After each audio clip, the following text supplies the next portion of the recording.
Hey guys, welcome back. We're coming from the home edition. Well, I guess Whitney's not at home. I am at home though. So um, of the coaches chat and something that's becoming extremely apparent very quickly is that both clients and also people that we're just talking to outside of our clients, the ones who are having the most success are finding rhythm and finding purpose and finding organization in their days. And so I wanted to bring Whitney on to discuss how she builds habits, particularly in fairly chaotic or unknown times. So, Whitney, let me kind of kick you off with this one.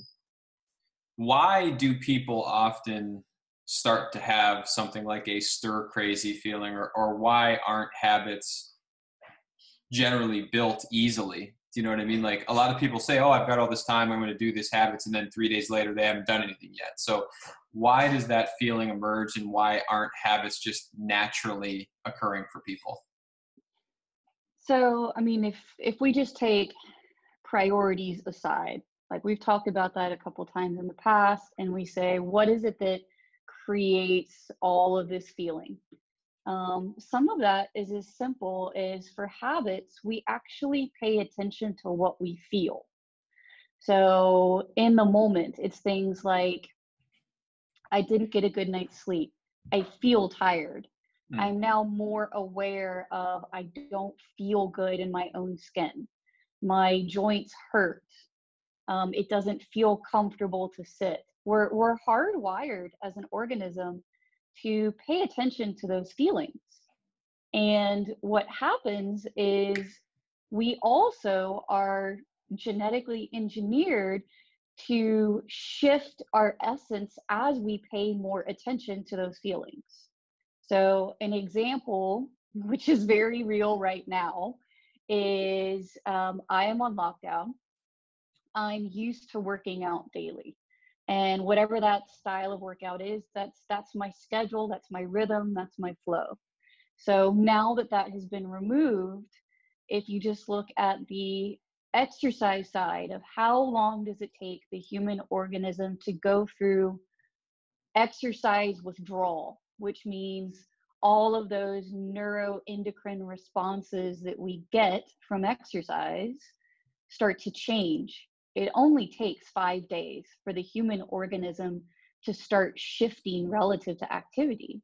Hmm. So as we go through this and we remove that essence, that consistency, and that stimulus, people start feeling different. And as they think more about what they're feeling, it forward feeds the cycle. So that's things like, I've been sitting more because I can't exercise, so I don't feel good.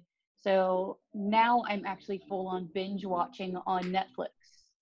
And then the next piece is if I have a trigger that normally would be a trigger for me to not feel good and go get up and work out, now that trigger could be replaced with something like eating salty food. Hmm. So they all start tying in together because the more the stimulus changes and the more we pay attention to that feeling, the more it drives the system actually. So it's harder to start new positive habits the longer you don't start new positive habits, essentially. Yes, the average is just to start ingraining a habit is that it takes 21 days from the day that you do it. And that means doing it consistently every day for 21 days to then ingrain that as part of a sustainable habit. Hmm. So So, if wait, people, sorry, go ahead. no, go ahead. I was going to ask you another question. So if you got a thought, go ahead and finish your thought. Go ahead. I was going to ask you how you start to build in those habits and how you get over that 21-day hump, particularly in this type of an environment where people might have to be at home or they don't have access to workout equipment, etc. How do you build great habits now?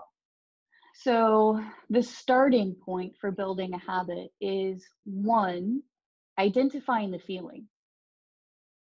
The second is to identify a trigger.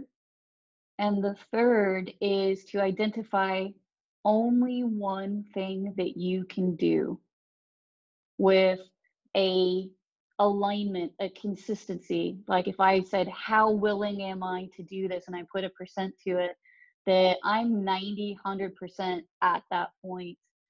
I make that commitment and I do that daily, no matter what. Let me ask you this.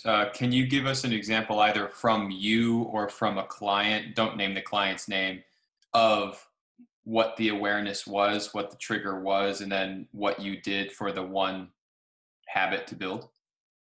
Yeah, so I do have a client that has a long-standing history of low back issues.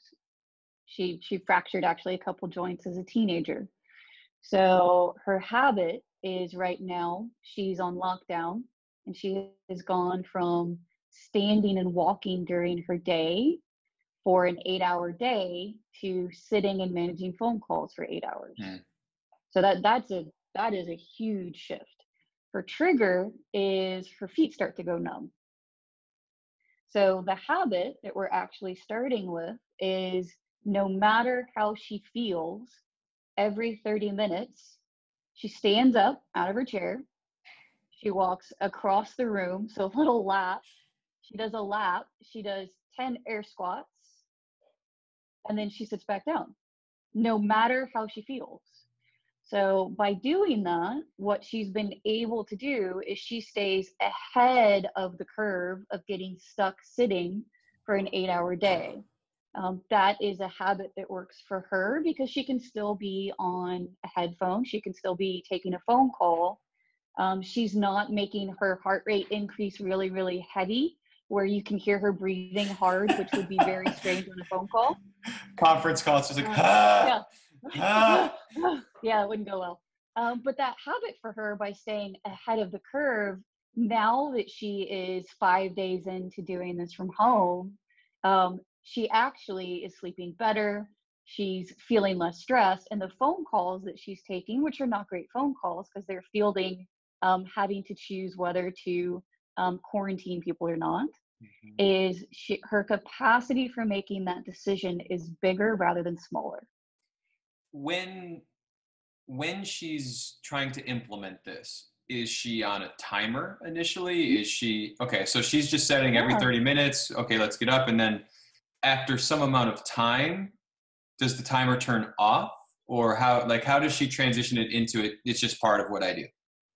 So now that she's 5 days into it, she's not using a timer anymore.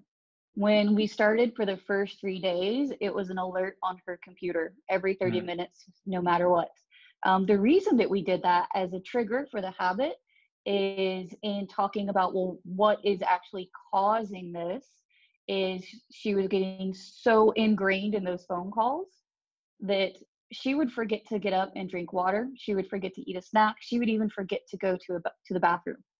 Been there. So 8 hours of sitting in a chair, like literally all in to get things done and saying, well, could you 30 minutes, get up, walk across the room, do 10 air squats. If you need to, can you mute and still listen? Could you go to the bathroom? And just Mm-hmm. having that open, what can we do to identify your trigger and make it a habit? That's where we came up with that. And after successfully doing that for 3 days and being able to say, my back doesn't hurt as bad, my feet aren't going numb, that was enough of a reward that it encourages the habit to continue to establish itself independently.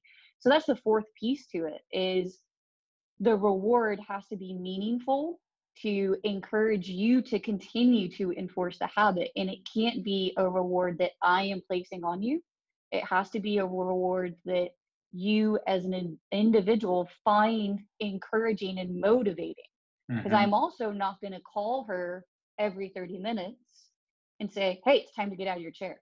Yeah. And also too, I know for myself and for some of the people that I've worked with, that reward could be seemingly be meaningless, but for that person, it means something, and so Yes. don't Huge. judge your reward as good or bad or whatever. There's a lot to be gained from just, this feels really good and this reward is perfect for me.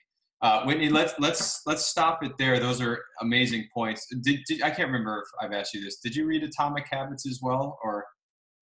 I did. It's been a while, Yeah, but I'll probably be going back and rereading a lot of things yeah, because I've just similar. got time now. Oh man, yeah, it's a different world at this point. But I really appreciate you coming on, and I hope everybody on this call can really think about what they could do starting now, because I think that's going to be extremely beneficial, not just today, but 21, 42 days down the road. It could be really beneficial to find that purpose and rhythm again. So thank you for coming on, and we will see you guys next time.